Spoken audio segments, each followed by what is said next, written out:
I'd like to start this video off by saying my prayers and condolences go out to the citizens of Aleppo. Yeah, it's truly awful what's happening over there. The city itself is pretty much in shambles. It was prospering at one time. Yeah, it was. Which is horrible. Yeah, it was. I mean, I feel like a regular city, what you would think about, like, probably not as industrialized as somewhere like New York, but definitely. They said it was in comparison to like Houston. Yeah, like Houston. And now it's turned into rubble. Yeah, it's war torn. It's definitely heartbreaking to see because there's so many like innocent civilians that are still there and trying to make it out. And, well, just the fear that they have to be feeling. Oh yeah, I mean to wonder when the next bomb might come down and drop on your house or your family or. Exactly, it's not. Yeah, it's really unfortunate, and yeah. I think that there should be a ceasefire just to get the refugees. Yeah, out of Aleppo. Out of Aleppo. There should be a ceasefire, and I don't understand why it was vetoed. I understand that they're trying to keep the pressure on the rebels, which it's still like they're like the innocent civilians should be accounted for. Yeah. They should be taking out. They should allow a ceasefire. Let them out, or let them go over to the western side and go wherever they're going to get out of the area. Let the area. Then you can turn it into a war zone, which you shouldn't even be turning it into a war zone. But if it happens, it happens. But at least save the civilians. You know what I'm saying? Yeah. It would really be huge. You know, for that to happen. It's not. It would be a sign of good faith, if anything. You know what I'm saying? Yeah, and even to go as far as like. I mean, like, they block, the Syrian government, they have blocked food and medical supplies and water and they're just, like, totally cutting these people off. And it's almost like an extermination. Like, when I see what's happening over there, I honestly feel that their government is trying to kill off anything and everything that's in their way, and it's devastating. It is. It's not something that should be happening in my mind. Anybody who's involved with the destruction of this city should completely feel accountable for this. You know what I'm saying? Yeah. Oh, definitely. Like in my mind, it should haunt them. You know? Yeah, and it's crazy because it doesn't. I feel like so many of our government politicians. Not even our government, like, of the world's governments, like, they can still go to sleep at night knowing that this is happening and knowing that they can do something to make a change, something to benefit these people. They're not getting woken up with bombs. Yeah. You know what I'm saying? With airdrops, just bang, blowing everything up for no fucking reason. Yeah. For this to be happening and for it to almost not be, I don't want to say okay because I know that even like our governments don't think this is okay, but for them not to put 100%, 110% of everything they've got into helping these people, like... The only problem is that, in my mind, if you do that and you step in and you start taking the governments out, then you have to worry about Russia. And then that's how World War III starts. So it comes down to this. It needs to be a cordial decision. I don't think that we should go into Aleppo and just go guns a-blazing. Yeah. You know what I'm saying? Because the only thing that's going to happen is that there's a war. Mm-hmm. You know what I'm saying? Now we're at war with Russia. And I feel like we definitely need to, like, put that subject out there to all the nations of the world and really say we need to put a stop to what's happening. Okay, if the rebels and the government want to fight to the death, in my mind, okay, that's fine. Get the citizens out of there, and then you two can have your freaking grudge match. Yeah. You groups can have your grudge match. You know what I'm saying? Fight to the fucking death for all I care. You know what I'm saying? Like it doesn't.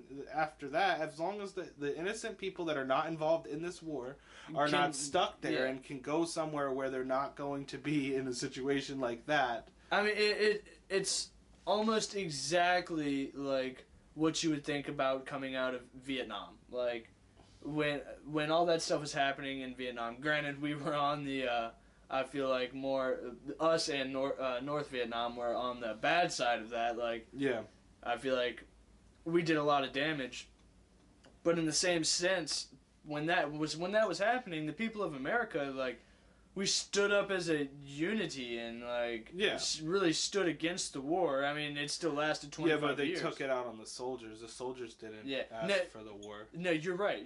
They stood together, but they took it out on the wrong intentions. Yeah, take it out on the government, not the soldiers that are just following orders, you know? Now I feel like the people have that mindset. It's not the soldiers' fault, it's the government's fault, but we won't stand and unite. We won't... Because we can't. Here's the thing. The collateral damage that comes if we step in and start going to war with Syria. The collateral damage that is going to be involved would be far worse than the collateral damage that's going on now. And collateral damage in itself is a horrible thing. Yeah.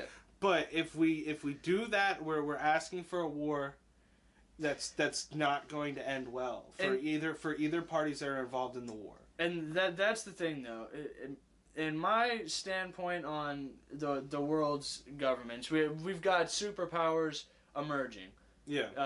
Us, Russia, China. I feel like you can say India. They are slacking, but they do have a high population. Their economy's not too awful.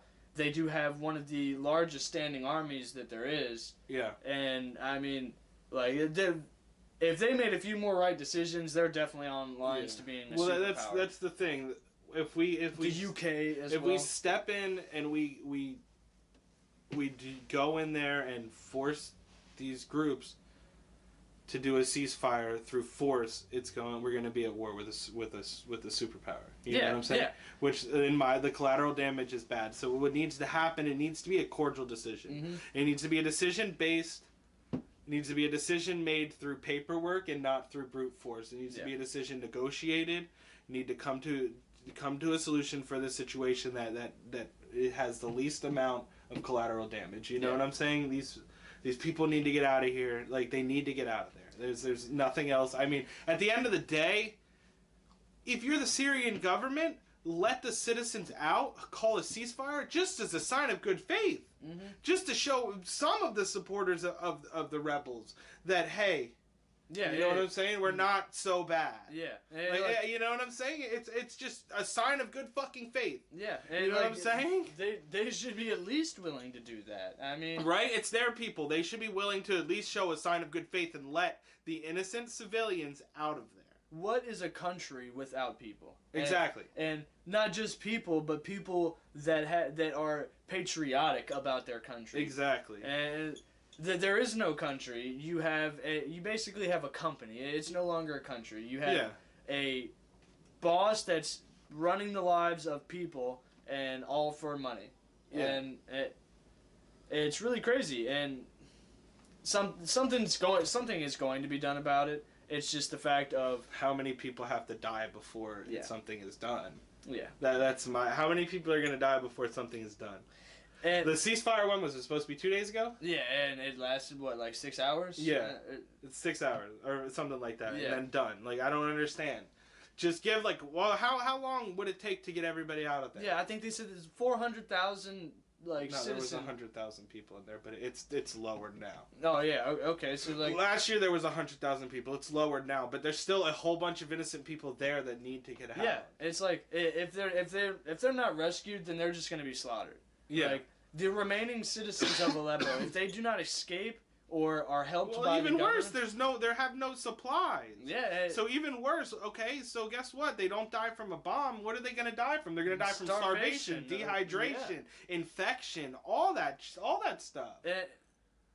For even us, I feel like there has to be a point. There has to be a line to see some sort of action from our government. Because right now I feel like Russia and Syria are playing hardball with this. They're like, any deal we try to propose, they're just like, no. They're like, we're not going to listen to it. We're not going to do anything. We're going to keep doing what we want to do, and it's just going to be like that. Well, and I feel like they're testing us. That's not even they're testing them. Syria's stuck in this way where they want to keep control. Yeah. In their mind, if they let up, then they lose respect. Mm-hmm.